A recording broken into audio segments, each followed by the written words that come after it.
Here we go. History in the making. Green, green, green. Another first-time Daytona 500 winner, but whereas some people see this as an upset winner, I don't know that I'd agree with that. Hi, this is Brett McMillan. You're listening to the Riley Auto Parts Pit Reporters. With me this week, Lee Spencer of RacingBoys.com and Reid Spencer of the NASCAR Wire Service. It's the O'Reilly Auto Parts Pit Reporters on the Performance Racing Network. Presented by O'Reilly Auto Parts, your professional parts people. Now, here's your host, Brett McMillan. And welcome to the show. Glad to have you with us. For those of you listening, you're missing Lee and her beautiful Mardi Gras cowboy hat. It's a purple hat with gold fleur-de-lis. Is that how you say it? That's excellent. Fleur-de-lis. I got some French in my background. Yeah, so I got that. So very good. Can girls, right? No, my mom's side of the family's French. So there we go. No can girls. Or can't girls. So glad to have you guys here. Hey, okay, I said in my open that a lot of people were saying this Ricky Stenhouse Jr. winning was an upset, Lee. I don't buy it. The guy has always been good on that type of race course, whether we call it a restrictor plate or super speed, whatever we're calling it these days. The fact is he's good on those type of race courses. So I don't think it's an upset. I think if it's any kind of upset, it's that the single car team of JTG Doherty goes to victory lane. But when you look at the last three winners, right, whether it was Michael McDowell, Austin Cindric, I mean, yes, he's from Powerhouse Penske, right? But three guys who you probably didn't have in your top five. And so that made it interesting. And we can get into this in depth later, but I think Ricky's secret weapon was Mike Kelly. And the reunion between the two friends certainly was the impetus for putting Ricky Stenhouse Jr. over the top.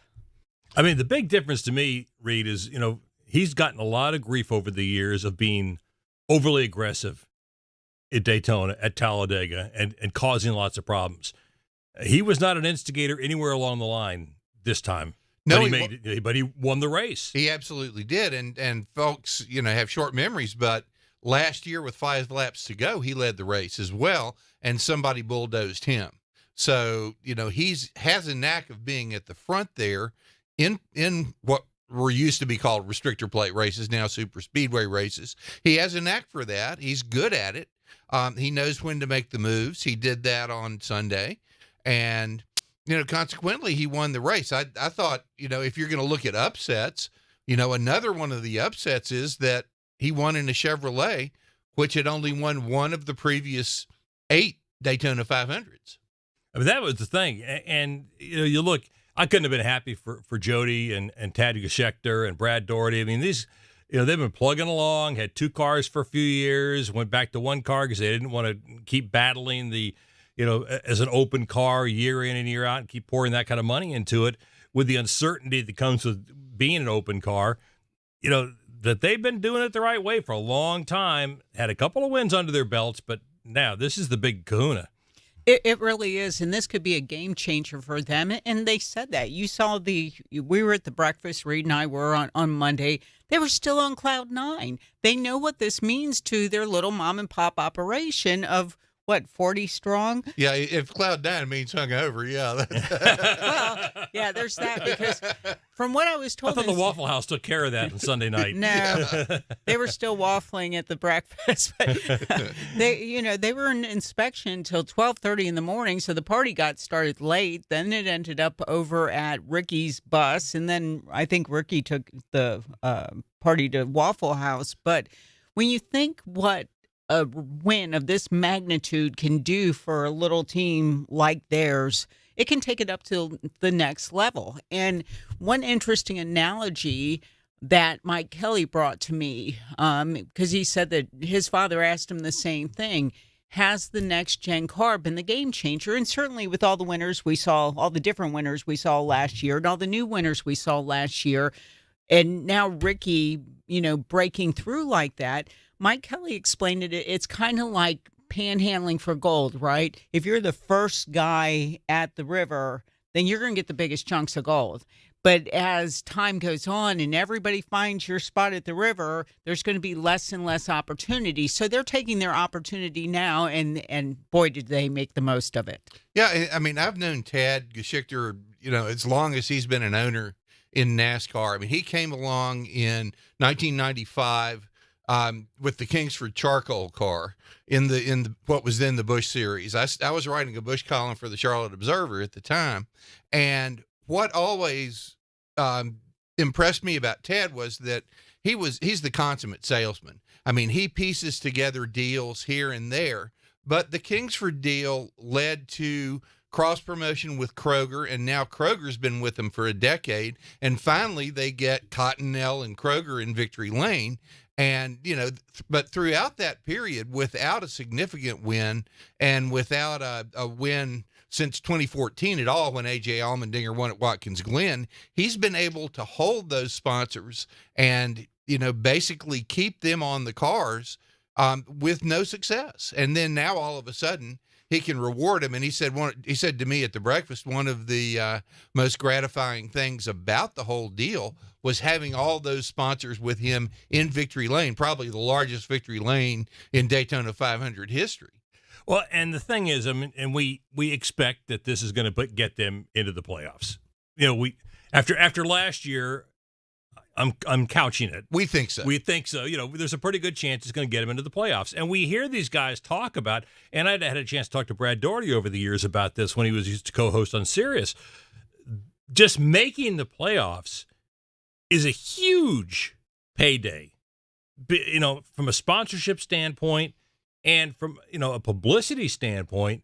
It's monster. You can't, I don't know what the measurement is financially, but it's there because you get so much more attention for at least the first three races. And if you can, the more you continue, the more attention you're getting because you're the one that's spotlighted. So this is huge for them. Assuming, not only do you win the biggest race of the year, but now you're also going to be spotlighted for at least the first three rounds of the playoffs. And think how big it is for Ricky, right? Because he hasn't been to the playoffs since 2017 when he won twice. The only time in his career that he made the playoffs. And so, we all kind of assume that will be the case again. But I also look at down the road. I mean, now that Atlanta is kind of like a hybrid, he's got a shot at Atlanta. He's got a shot at Talladega. He's got a shot at Bristol dirt. He's really good at Bristol. He's really good at dirt. And Bristol pavement, too. Right. For and that so, matter. It's Bristol's been one of his best tracks long before they put dirt on it. So, I really think that the kind of confidence, because he's got confidence. The way he scaled that fence, he and then started doing pull-ups on it. It was just it was insane. But it just showed you the emotion and the adrenaline just pumping through. And if he can keep a handle on things, because he knows his reputation, everyone on the team knows his reputation. If he can just get a hold of things, it's really going to help his effort. Plus, they think this year they've gotten better on the open motor tracks. He finished in the top 10 at Fontana last year. They're going to Fontana again this coming Sunday, and they're looking for at least that good a performance when they go back. It is amazing. And you talk about these guys and you think about, 2 years ago, Michael McDowell wins there. And again, a surprise, but not a shock because he's good in those type of tracks. I think the Chase Briscoe was a huge surprise just because being a rookie, and yet he's good on those type of tracks. And same thing, Stenhouse is good on those type of tracks, maybe a surprise, but certainly not shocking. And I wouldn't call it an upset because he's been there and he's done that. But how much it changes your life as a driver, because from now on, and these guys understand it, from now on, he is known as a Daytona 500 champion. And that changes the way you're perceived. And certainly, Lee, from the standpoint of how this year starts for these guys, it's got to get him tons of confidence when I would assume the way things have gone the last few years, that confidence had been waning. You can't tell me that Austin Cindric didn't go through the garage with a little more spunk in his step being called, the defending Daytona 500 champion. And the same is going to be for Stenhouse because, yes, he's won there in the summer. Yes, he's won at Talladega. But you win the Great American Race, that carries cachet with it, and he certainly has that now. Mike Kelly, crew chief again, and I'm going to use a lot of Mike Kelly-isms because he was just so profound on so many things that he pointed out. He wanted to come back and take over this team and earn respect for them. And if you don't have respect after winning the Daytona 500, I don't know what you have to do short of winning a championship. Yeah, I mean, it's like in professional golf when you win the Masters. Every tournament that you go to thenceforth, when you're on the first tee, you are introduced as Masters champion. And Ricky Stenhouse forever will be known as Daytona 500 winner, Ricky Stenhouse Jr. And that is just a huge feather in the cap, and it can't be underestimated. All right, each week in the Riley Auto Parts Pit Reporters, will give you a chance to go to GoPRN.com and vote in our poll. And this week's question is, will Stenhouse win multiple races this year? Yes or no? Last week we asked you which manufacturer will have the best Daytona. Well, you guys thought, unless you voted after the race, it would be Chevy, and indeed they did have a pretty good one. 54%, Ford got 33%, and Toyota just 13%. So who did have a good Daytona, and what else did we learn? We'll talk about that when the Riley Pit Reporters comes back. O'Reilly. Count on the professional parts people at O'Reilly Auto Parts to recommend the best products for your vehicle and budget. Get maximum cooling system performance for 10 years or 300,000 miles with peak long life universal premixed antifreeze and coolant. Now just $6.99 after mail-in rebate. Limit supply. See store for details. Stop by your local O'Reilly Auto Parts today. O'Reilly Auto Parts. Whether your engine runs daily or only when you need it, Z-Max Micro Lubricant is the force you need against carbon buildup that can damage your engine. Combustion causes carbon and other harmful deposits to build up on your engine, fuel system, and transmission. And carbon is like sandpaper rubbing against your engine's internal parts. You don't want that. You want Z-Max Micro Lubricant. It soaks into metal and keeps your vehicle running at peak performance. Find out more at zmax.com or visit us on Facebook and Twitter. Protect your engine to the max with Z-Max. Want to hear one of our past shows? Visit GoPRN.com. This is PRN, the Performance Racing Network. The Grassroots is where the hometown heroes of Friday and Saturday nights are and where the future stars of NASCAR are made. The stories and journeys from the Grassroots are always unique, whether it was the excitement of her championship at the track her grandparents helped build, the loneliness of his first win without his father there to hug him in victory lane, or the track their mama warned them about. PRN's At the Track covers the people of America's baddest bull rings. PRN's At the Track, relentless passion for grassroots racing. You think of all the things that really just in the last 25 years have happened, the champions that we've seen. That's what I think is really cool about it. I just believe the addition of Kyle Busch to RCR and what I saw at the tail end of last year, I think Austin Dillon could win 3 or 4 races this year. When I think of somebody that's a moral lock, I think of somebody that has great consistency. And there are only 4 drivers right now that have been in 5 Championship 4 playoff races. That's Fast Talk right here on PRN.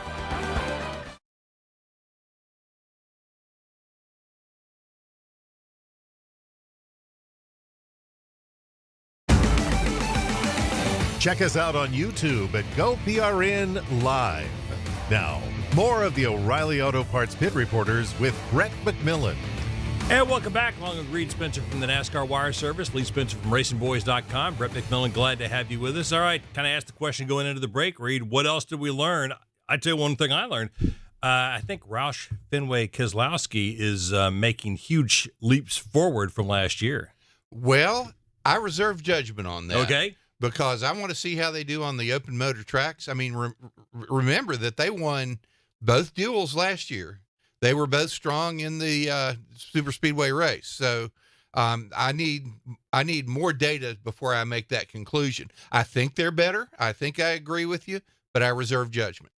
Lee, how about you? I think Chris Buescher was the most butthurt of the top 5 on Sunday. When I talked to him after the race, he really thought he had a shot at winning that race. And Bowman was just kind of happy to finish the race, right? Christopher Bell had learned so much about restrictor plate racing that he was disappointed, but he was also proud of himself for what he had accomplished. Joey Logano, yes, he was upset. He even said that it had the official pulled the light a little quicker and turned it into a yellow flag, that he probably would have given him the winnings if he could have picked up the trophy. Certainly Stenhouse was happy, but Buescher really felt like that was the one that got away. And to see that kind of emotion out of him and that disappointment, he's going to fuel it into something bigger. Now, whether Roush Fenway as a whole has improved, I'm with Reid. I'm reserving judgment. I want to see what they do at Las Vegas. Phoenix is kind of a weird little track because, flat 1 mile. If they run well, then they'll probably also be good at New Hampshire, Gateway. But when you see what they do on the intermediate tracks, that'll kind of give you a better idea as to what they're going to accomplish throughout the year. Now, I will add to that Roush Fenway Keselowski Racing has really spiffed up their training facility. And we went out to visit that during the off season and talked to Brad, who's very proud of this facility. They've got a training facility that is, although a smaller version than the entire Toyota Performance Center, it is still a very, very worthwhile enterprise, and one that Brad can basically take to account anybody that participates or doesn't. And that's good. I mean, and I think they finished the year pretty strong, stronger last year than the way they started the year. So it's, I see positive signs for them. I think we also saw what we expected to see, Lee, and that Kyle Busch was pretty strong. Kyle Busch is really strong, and I mean, he's got to be on everybody's radar this year. He's got something to prove. The Chevrolets were working hard to try to get him to the front, and he looked like the golden child there for a while.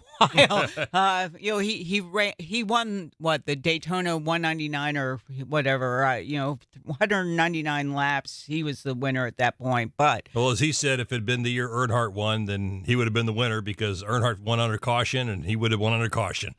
So I mean, there's that. We're going to California Speedway, right? Where he has like 4 victories to his name. This could be the week for him. I will not count him out. I absolutely expect him to have multiple wins this season. Last year it was a gimme win at Bristol. Let's face it. When you had Chase Briscoe and Reddick wrecking themselves out of turn 4, the seas parted and he got that win. He didn't do anything else the rest of the year. Now, Ben Bayshore and they were not a good match. He has really hit it off with his current crew chief, and I really expect he and Randall Burnett to they're driven. You could hear the excitement in their voices when they got wrecked by Suarez during the duel, and they all kind of banded together, and you could feel that emotion. You could feel the energy moving forward, and I think that that's going to propel them to multiple wins. And I'll just say, as far as Kyle's concerned, that Tyler Reddick proved last year that that's quality equipment. And with Randall Burnett as his crew chief, that's a quality combination. So I expect Kyle Busch to win in that car, and I expect him to win multiple races in that car. Who else impressed you? Christopher Bell. I know I mentioned him earlier. I asked him on Media Day, so who did you have you been studying what Denny Hamlin does? Denny Hamlin's sitting there with 3 Harley J. Earl trophies. He's really the king of Daytona of his generation. And he said he studied and studied and studied Denny over and over again. And I talked to Adam Stevens after the race, and he was really proud of how far Christopher has come. This was his first top 5 finish at Daytona, and he ends up on the podium. So I really believe under different circumstances at Phoenix, perhaps had they not had the tragedy in the Joe Gibbs Racing camp and happy birthday to J.D. Gibbs. Today or yesterday would have been his birthday. But I really think that Christopher Bell, we haven't seen everything he can accomplish. I have been watching him for years, coming up through dirt, making his way through trucks and Xfinity and now Cup. last year. We got a glimpse of what he's capable of. Look out in 2023. Yeah, and I mean, in the Daytona 500, you had one dirt guy helping the other dirt guy. I mean, 3 of them. Yeah, well, 3 of them total. Yeah, absolutely. And, Bell gave Stenhouse the bump that he needed to be ahead. I mean, you said Logano, if it had been a second earlier, or 2 seconds later, Logano would have probably been the winner of the Daytona 500 for the second time. But, no, I mean, I've been very impressed with Bell, and you called Bell based on his performance in the duel, said he had the best of all the Toyotas. It turned out he certainly did. And so, I expect great things of him. He keeps learning every year, and pairing him with Adam Stevens, I think Adam is probably the best crew chief that Joe Gibbs Racing has. And I know you guys mentioned a little bit earlier, a little bit later would have been Logano, and that's true. But, I've had a chance, I know you guys have as well. You watch the replay. I know that Fox had a high camera where you can see as they go by one, you can see the green light still on. And at that point, Stenhouse was ahead. And by the time they get to the next light, you can see it's yellow, Stenhouse still ahead.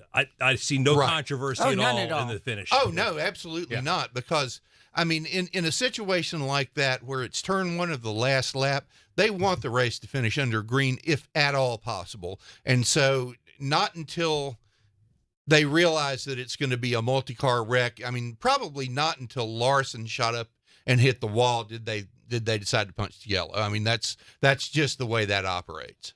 I know fans still want to get the green, the green flag finish, but the thing is, I don't know what you do, Lee. I don't know what you do to make it different. I don't know how to improve it without sitting there all night long, continuing, especially in a situation like Daytona or Talladega, where you always seem to have these multi-car wrecks on the last lap or the second to last lap. I like the system we have now where once you take the white flag, it's going to end. And I know NASCAR likes, to Reid's point, likes to hold off on the caution as long as they possibly can.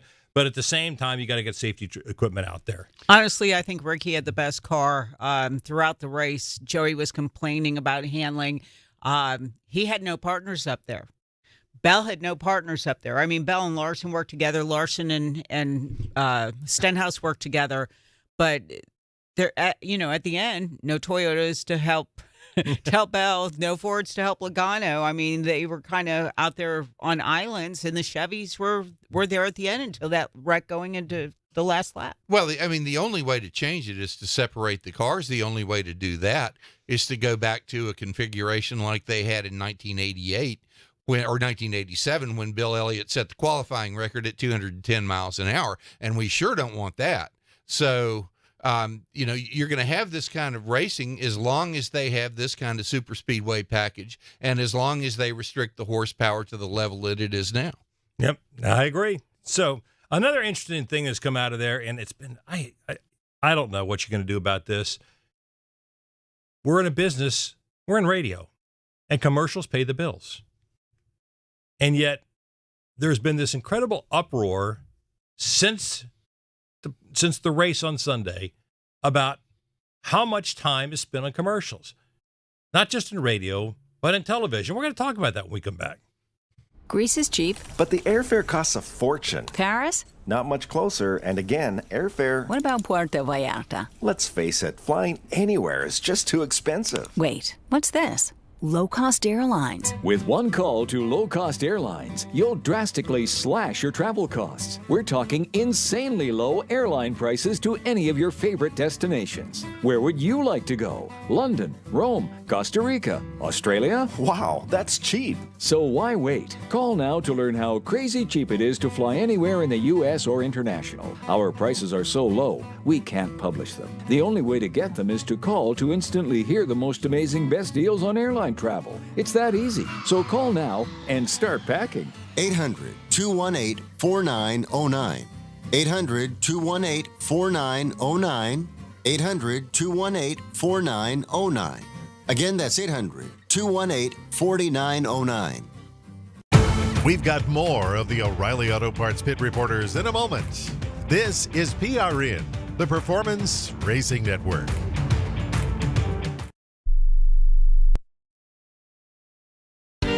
Paul Shadden Charlotte with Kathy Martindale in Nashville on the Performance Racing Network. This is Z-Max Racing Country Classics. Let's head to Charlotte now and join Paul with Chase Elliott. Tell me this, growing up as Bill Elliott's little boy, did you know Rick Hendrick at all? The first time I ever spoke a word to him was when I was about 15, and we were just talking racing. Z-Max Racing Country Classics. Mike Rowe here with a gentle reminder that civilization is held together by pipes, wires, and cables. It's true. There are over 5 million miles of gas lines, power lines, fiber optic lines, water lines, and sewer lines, all buried beneath your feet. And every 60 seconds, somebody digs into one. Look, if you're thinking about digging around, do yourself a favor and call 811 first just to find out what's down there. Trust me, you don't want to find out the hard way. Call or click 811 before you dig and visit safeexcavator.com for more info.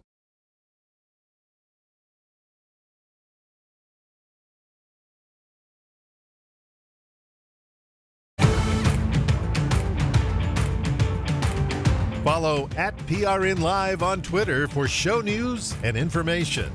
Now more of the O'Reilly Auto Parts Pit Reporters with Brett McMillan.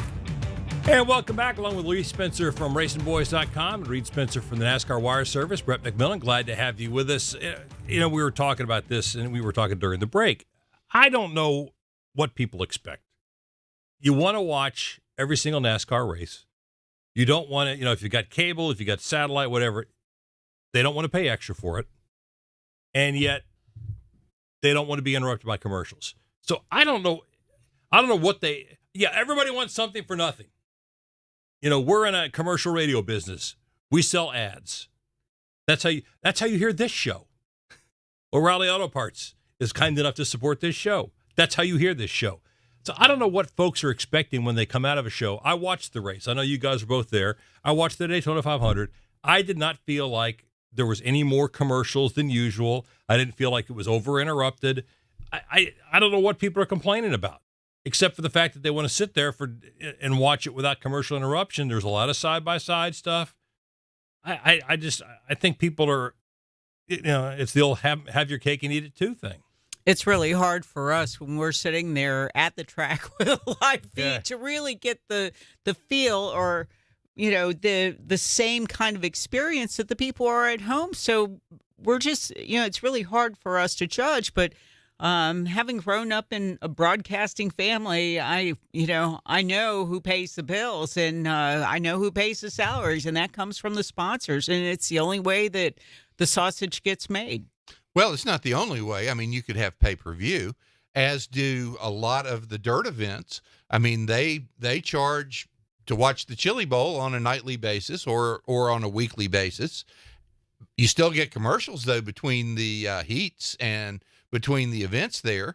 Or you could have a system as F1 does, which has no commercials, but that is, I don't know exactly how that works, but it's got to be heavily subsidized. And as you suggested, Brett, it probably has something to do with the international nature of it and the fact that certain countries don't have commercials during their telecasts. So, you've got options, but I did not feel like this Daytona 500 had anything more than a normal Daytona 500.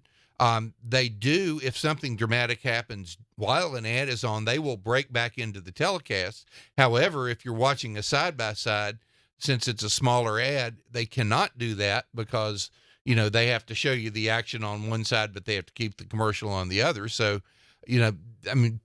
people certainly would love to see it without commercials, but from a practical nature and for what they have to pay for TV rights, it's not practical.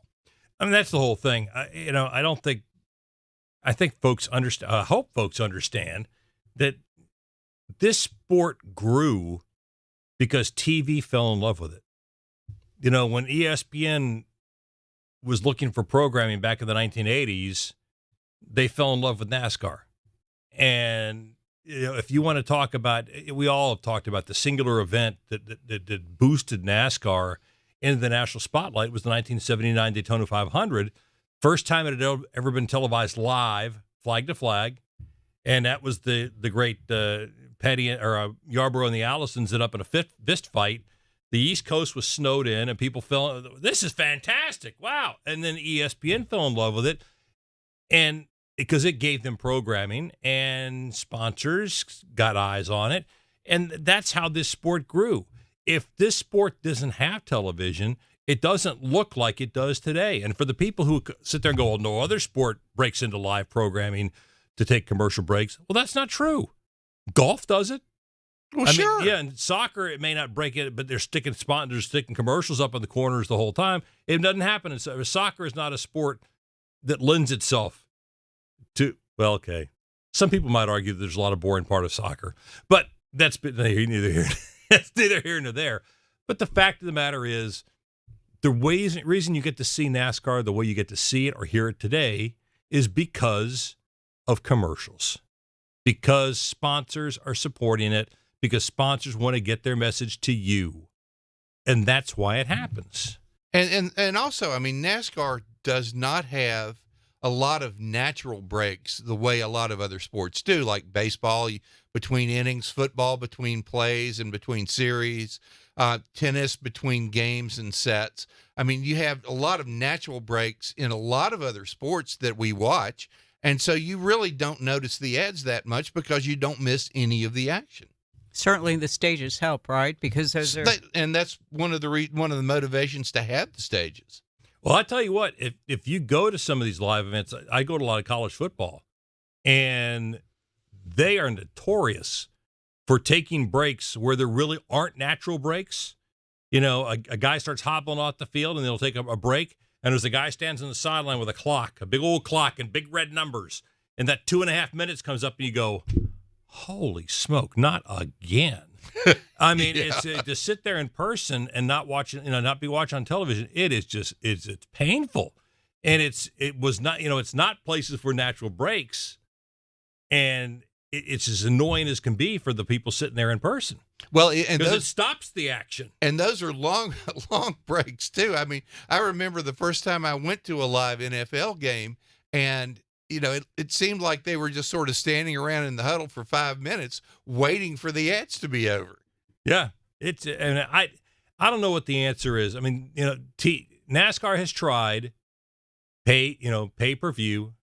They tried the thing where you could look, where you could watch individual drivers and get the individual drivers covered, right. And that didn't sell enough subscriptions. And my guess is some part of this new TV package that we're going to see starting in 2025, is it? Because I think next year is the last year of the current TV package. You may have something like the NFL now has with Amazon, where you're going to have to pay extra to see certain events. Or that's YouTube entirely possible. Yeah. Well, and another thing they could do, I mean, at the racetrack, we have two screens in front of us. One is the broadcast. The other is the live track feed where we watch the action uninterrupted. And so offer that and see if there's enough interest for pay-per-view to people that say, you want it without ads? Okay, here it is. Fork over your money, and you can watch it without, you can watch it in real time without commercials. Yep. They're going to have commercials to pay. If what we're hearing is going to be a $4 billion TV package, there's going to have to be commercials to pay for that. Yep, absolutely. And even with commercials, you may end up on something like, the NFL is still running commercials on Amazon, even though you have to pay extra to have Amazon. But think about it, when you have a Super Bowl party, everybody waits for the commercials, right? That wasn't the case on Sunday. Well, not this year. When we come back, some drivers have anteed up, and they're not anteed up, but their team owners have anteed up and given you some long-term deals. We'll talk about those guys when we come back. O'Reilly. Protect your engine against sludge and wear with a synthetic oil change. O'Reilly Auto Parts has 5 quarts of Mobil 1 full synthetic motor oil for $35.95. Plus, get 2 times O Rewards points. Our professional parts people can recommend the supplies you need, including a filter, funnel, shop towels, drain pans, and more. Stop by O'Reilly Auto Parts or visit O'ReillyAuto.com. O'Reilly Auto Parts.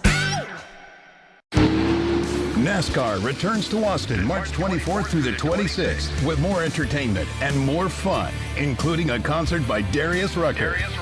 The Echo Park Automotive Grand Prix will be a 20-turn battle featuring fancy footwork mandatory and body blows guaranteed. In the end, grit and determination earns a star, his stripes. Will it be Elliott, Chastain, Suarez, or another? Y'all in? Tickets at NASCAR@COTA.com. More of the O'Reilly Auto Parts Pit Reporters in a moment. This is PRN, the Performance Racing Network.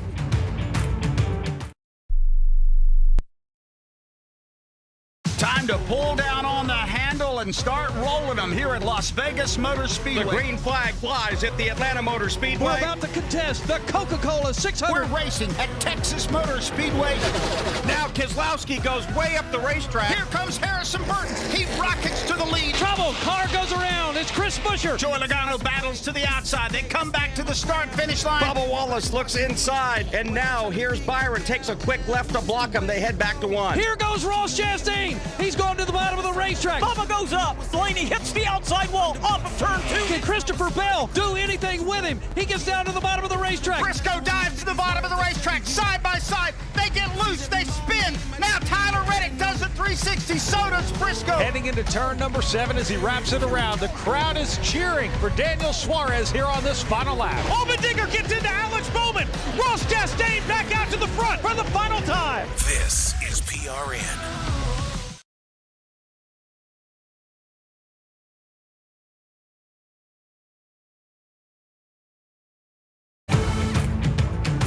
Download our free mobile app to listen to the show and more great PRN content on the go. Now, back to the O'Reilly Auto Parts Pit Reporters. And welcome back to the commercials. Thanks for staying with us. Along with Reid Spencer for the NASCAR Wire Service and Lee Spencer from RacingBoys.com. Brett McMillan, glad to have you with us. Hey, got some guys that got new contracts, including the Trackhouse duo. Reid of Daniel Suarez and Ross Chastain. I guess Justin Marks pretty happy with the boys. Oh, absolutely. I mean, Daniel got extended last year, and he got re-extended this year before the Daytona 500. Ross Chastain signed what is termed a nice long-term contract that'll keep him with the organization for quite some time. And, yeah, I mean, they're happy with their lineup. They're happy with the attention their team is getting.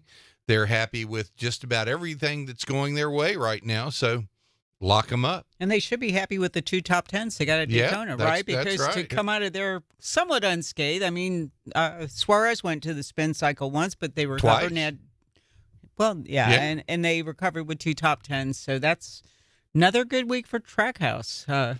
Great to see them locked down. Well, and that's a team, and I think a lot of folks are waiting to see if last year was a fluke or if this is a team that's built for the long haul. And I believe, Reid, I think what Justin Marks is doing, I think he's got it figured.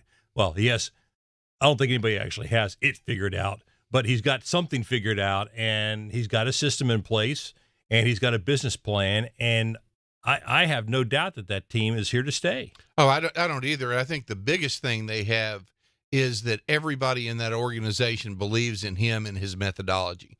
And, everybody's bought in, and I think that's why they're doing so well.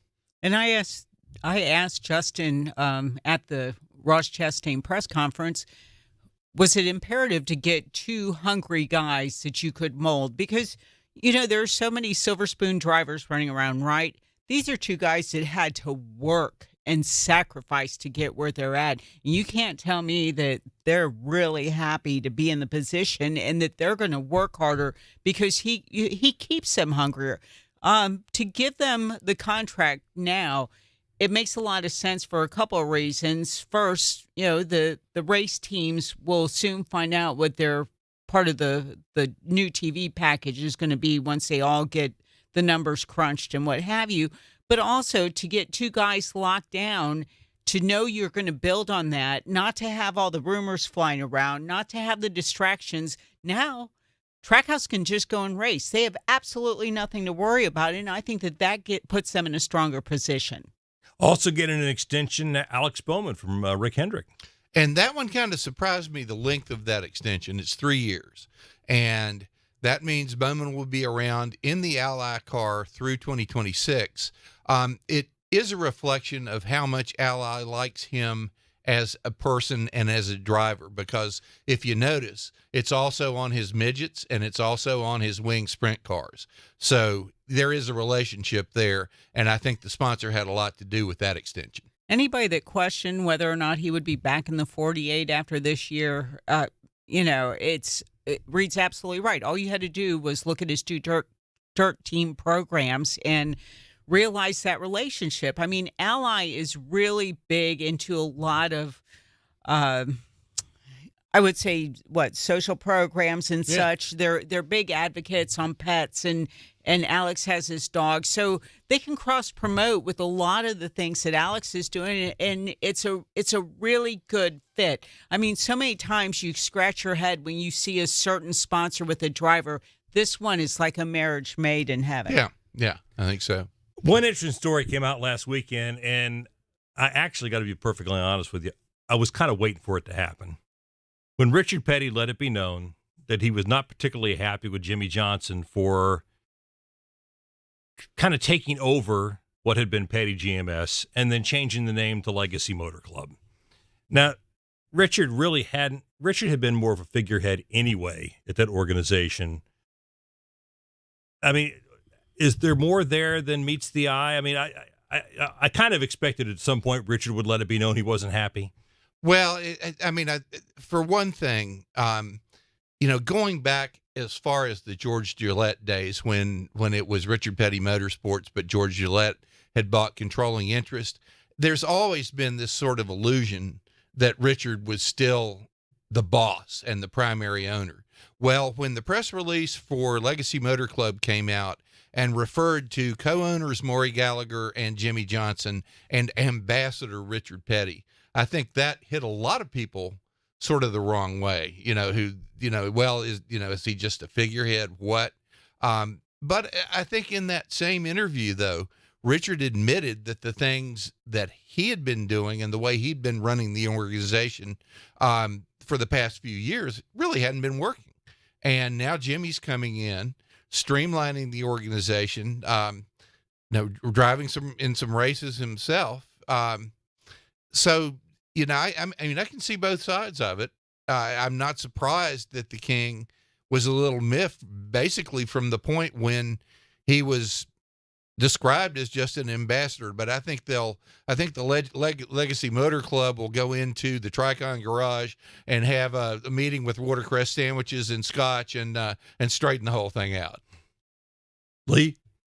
I think if you're a 7-time champion and all of a sudden you feel marginalized, it's not a good feeling. And I think that that's kind of how Richard felt. And, when you're used to doing things a certain way and you've been doing them for so long, and then there's a new kid in town and the new kid brings his new team into town and your old team gets knocked out the door, then it's, it's a tough deal. But I think Richard is by far the best ambassador this sport has ever had. He can be a resource to the young drivers over there, not just because of driving, but because of what he represents off the racetrack. I have never seen Richard not stop for a fan and sign an autograph. This is something that has been lost on this younger generation, and if he can take one driver, an Eric Jones and Noah Gregson, Raja Karuth is over there, and help them to be more of an ambassador themselves, then that's a win-win for Legacy Motor Club. Gonna be interesting to see. He said Jimmy Johnson had said that he was disappointed Richard hadn't talked to him about it first, but I'm sure that, like you said, Reid, they'll work things out. Yeah, I think so. All right, when we come back, Fontana lies ahead. What's the future at Fontana beyond this race? Stay with us.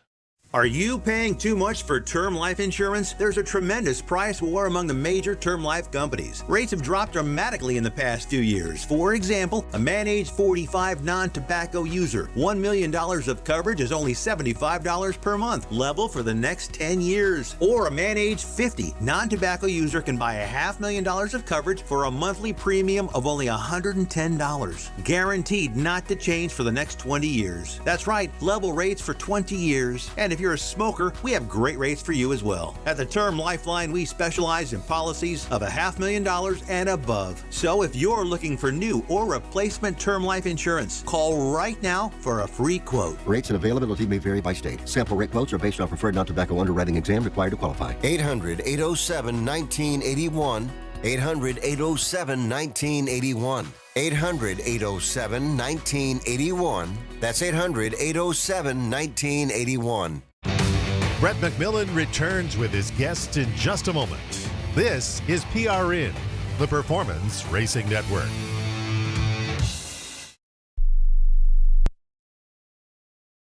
Hi, this is PRN's Brett McMillan. You know, you don't spend your life just sitting around, so what you need is PRN's mobile app. By downloading the mobile app, you can listen to our live race broadcast from anywhere. Make sure you don't miss a second of the action from the track.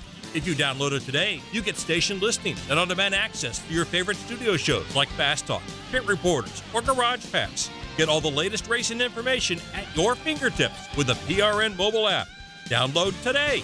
Available at the Apple App Store and on Google Play. Get your NASCAR fix with PRN's Garage Pass. This car puts on really good shows at, mile and a half, 2 mile tracks, and I expect nothing less. Obviously, it's not the spot we want to be in. We'd love to have a win by now and feel like we should have, but it's just been one of those seasons where when we have cars good enough to win, we haven't done all the other things right. I feel like it's going to be an opportunity to win and feel like, it's an opportunity to win at home as well. So want to take advantage of both of those things. Hi, I'm Mark Arrow, tracking the latest racing news every weekday.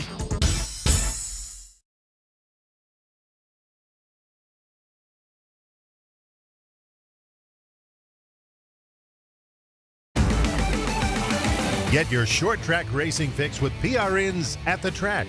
Visit goprn.com. Now, more of the O'Reilly Auto Parts Pit Reporters.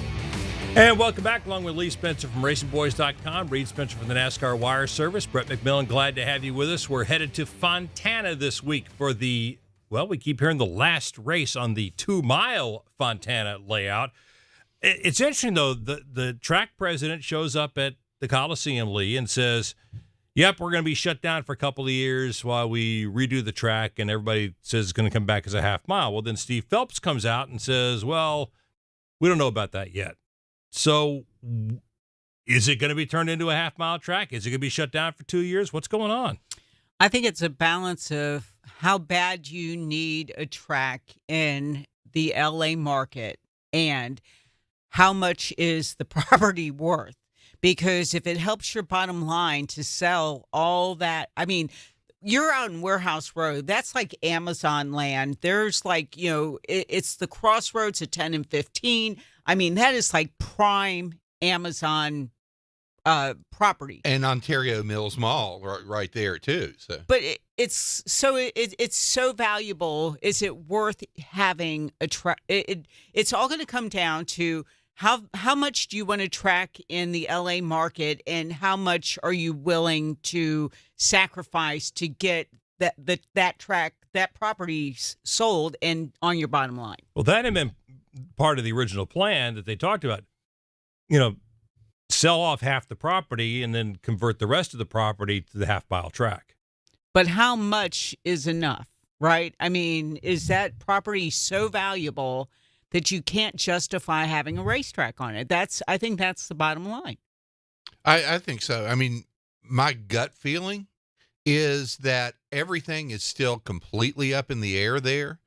My gut feeling, if I have to project 5 years into the future, is that land will find some other use other than a speedway of any length, as did Ontario Speedway, which is now the site of Ontario Mills Mall. They have a half-mile track that's a really good racy track up at Irwindale, which is closer to downtown L.A. The one thing that all the uncertainty about Fontana does tell me, though, is that I will bet now that the Clash at the Coliseum, the Busch Light Clash, will be back at least for one more year and maybe for two, because they want the presence in the LA market so assiduously. But not as a points race. Not as a points race. Oh, gosh, no. I mean, that whole thing with the points race of the Clash was manufactured by a reporter for the local paper there, the LA Times, who was trying to find out what was going to happen to Fontana by asking, is it going to be a points race? But that was a complete red herring. Everybody jumped on board, unfortunately, but it will never be a points race. They could never allow a race like that to be run for points. 27 cars and you couldn't complete laps, right? I mean, can you imagine 38? 6 cautions and 11 laps. I mean, insane. Well, and here's the thing. I mean, we all know, and folks, you can look it up on a map, how far it is from downtown LA to where Fontana Speedway is. It's a hike. And, in no traffic, it's probably a 45-minute drive to an hour. Yeah, 45 to an hour. That's in fair. No traffic. Now, we're talking LA. There's always traffic in LA, except on a Sunday morning maybe. But where in LA, for NASCAR wanted to stay in that market, where in LA, I mean, you talked about Irwindale, it's a half-mile track, but it only seats like it's 5,000. Yeah, it only seats like 5,000 people, and it's in an area that's got, it's always talking about prime real estate there. Where in LA are you going to find someplace that doesn't have prime real estate? Everything in LA has prime real estate, or else you're going to have to go in further out. I mean, that's why Mesa Marin and Bakersfield, which is not that far from LA, they had to build a new track there because the property there was too valuable. Right, but they still have Kern County Speedway there. Yeah. And which they knew when they built. Yeah. Yeah, and they still have Bakersfield Speedway, which is the dirt track. But the I mean, as far as Irwindale goes, you can build temporary grandstands. I mean, they bring temporary grandstands in for, 150,000 people at Montreal when they run the F1 race. So that can be done. The seating at Nashville Fairgrounds, where we're talking about going back, 24,000. So, Irwindale is doable, and it's closer and more accessible than Fontana is. I just don't see. I mean, I just don't see it. And every year they tell us they're tearing that one down. Now, we have had a good quarter-century run at Auto Club Speedway, and that track is so racy. And on Media Day, the driver said that they will believe that it's going to be a half-mile track when it becomes a half-mile track. The crew chiefs, they don't want to lose the 2-mile track because it has just become so racy, so perfect. They love the challenge. You hear the crew chiefs talk with more enthusiasm towards Fontana than the drivers do. And a lot of the drivers absolutely love that track. So I think I'm with Reid. I guess my heart tells me I would just love to keep going there, that I don't want to go away from that track. But my head's telling me that real estate is just way too valuable to hold a racetrack. Well, and here's the thing. I mean, if, like Lee says, if you took a poll of drivers and crew chiefs, they would all say that's our favorite track. Don't change it. Because it's the only one left. Everything else has been repaved at this point. And, most recently Atlanta, which is, the character of which has been dramatically changed. So, Fontana is the last place where they can go and have that kind of race where the back slide out and that you've got the seams in the asphalt and you hit a seam wrong and you can go for a spin. But eventually that track will break up enough that it will have to be repaved and it will no longer be the same Fontana that everybody's so enthusiastic about. So, that's what they're looking at in the future. Yep. Sooner or later, it will be repaved as well. Unless it's torn down. Yep, exactly. And then something will be paved there. Yeah, right. A parking lot. Yeah. There's the old song. Put up a parking lot. Yeah, pave paradise, put up a parking lot. There you go. When we come back, white flag. You're a singer. Maybe you can put that in your repertoire for the Pit Road Pickers. I don't do Joni Mitchell very well. White flag laps ahead. O'Reilly. Need new wiper blades but not sure which ones are right for you? The professional parts people at O'Reilly Auto Parts can help. We'll show you options for your vehicle and even install your new wiper blades for free. Right now, save $10 per pair on Bosch Focus wiper blades so you can see better in any weather. Stop by your local O'Reilly Auto Parts today. O'Reilly Auto Parts. We work hard to keep our cars looking great on the outside, but engine components need our attention too. That's where you can trust Z-Max Micro Lubricant to disperse carbon buildup in your engine, fuel system, to keep your car or truck running at its peak. By soaking into the metal of your engine, Z-Max Micro Lubricant improves performance, extends engine life, and reduces emissions. Trust the many customers who've said, "Thanks for saving my engine." Find out more at zmax.com or follow us on Facebook and Twitter. There's more of the O'Reilly Auto Parts Pit Reporters still to come. This is PRN, the Performance Racing Network.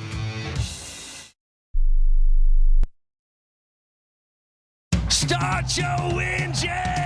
Chastain in turn one drives it in deep to the bottom of the racetrack. He'll slide up in front of William Byron. 3 wide now, down the backstretch, into the bottom of 3. Side by side down the front stretch. 1 lap to go here in Vegas. Larson with a nose out in front of Bowman down the Nellis straightaway. They stay door to door, side by side. Bowman at the bottom. He slides up in front of Larson. Larson with the crossover. He's out of time. Here goes Ross Chastain. He's going to the bottom of the racetrack. Now we've got a half dozen cars sliding through the infield grass. Noah Gregson has spun, but they are still side by side for the lead. Allmendinger's got the advantage on the inside into turn 3. When the NASCAR Cup Series races at Las Vegas, Atlanta, Circuit of the Americas, Bristol, Dover, Charlotte, Sonoma, Nashville Superspeedway, New Hampshire, and Texas, it's right here on PRN, the Performance Racing Network. Allmendinger gets jumped out of the way by Kevin Harvick. Harvick goes to P1 with Elliott.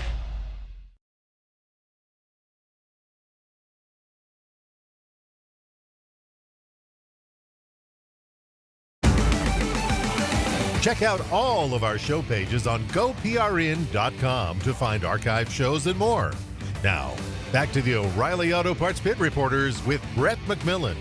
Hey, welcome back. It's time now for our white flag laps. And first up, we'll go with the ladies from RacingBoys.com. It's Lee Spencer. Thank you, Mr. McMillan. So we're going to Auto Club Speedway this weekend, and if it's the last, just give me one more Kyle versus Kyle show. Now that Kyle Busch is in a Chevy, Kyle Larson is in a Chevy, they're in very equal equipment. I want to see them go side by side, trading paint all the way down the backstretch to the finish. Then if they tear the place up, we'll at least have that one last fond memory of Fontana. All right. I'd pay to see that. Okay, I got a credential. Next up from NASCAR Wire Service, Reid Spencer. As happy as I was to see Ricky Stenhouse Jr. win the Daytona 500, I was just as happy to see his owner, Tag DeSchichter, win the Daytona 500. Here's a guy who started racing as an owner back in 1995, quit a good corporate marketing job, and started a race team. First race shop was on a dirt floor with a chicken coop off to the side. And he has been trying for years and years, ever since then, to field a winning race team. And then all of a sudden, on Sunday, they grab the brass ring, win the Daytona 500, NASCAR's biggest and most prestigious race. So I just say congratulations. Well deserved for he and Jody, his wife, and Brad Doherty. Couldn't be happier for those guys. And I hear Brad was trash talking with Michael Jordan after the race. The old teammates in North Carolina. The nerves, the thrills, the white knuckles, the chewed fingernails, the moments of hope that the holy grail of the sport would finally be held, only to be dashed in the blink of an eye. Yes, once again, a first-time Daytona 500 winner was hoisting the Harley J. Earl Trophy, while multiple former series champions pulled out of the speedway empty-handed again. Such is the nature of the Daytona 500, NASCAR's biggest, most prestigious race. It will change a driver's life while at the same time break a dozen others' hearts. So here's the challenge. Forget about it. Forget what just happened in the sports Super Bowl and move on. In the big picture, the Daytona 500 is just one of 26. 26 races in the regular season, 25 more chances to qualify for the playoffs. Ricky Stenhouse Jr. has a pretty good shot at being in one of those playoff spots, but no better chance than whoever wins at Fontana this week. The rest of the season starts right now, and there's plenty of drama left to play out. All right, who do you like this week, Lee? Got to go with Kyle Busch. Kyle Larson. Oh, we're going to have the Kyle versus Kyle show, no matter what we do. All right, Fontana this week, then Vegas. Thanks for being with us. We'll talk to you next week on the O'Reilly Auto Parts Pit Reporters. The O'Reilly Auto Parts Pit Reporters on the Performance Racing Network was presented by O'Reilly Auto Parts, your professional parts people. This is PRN, the Performance Racing Network.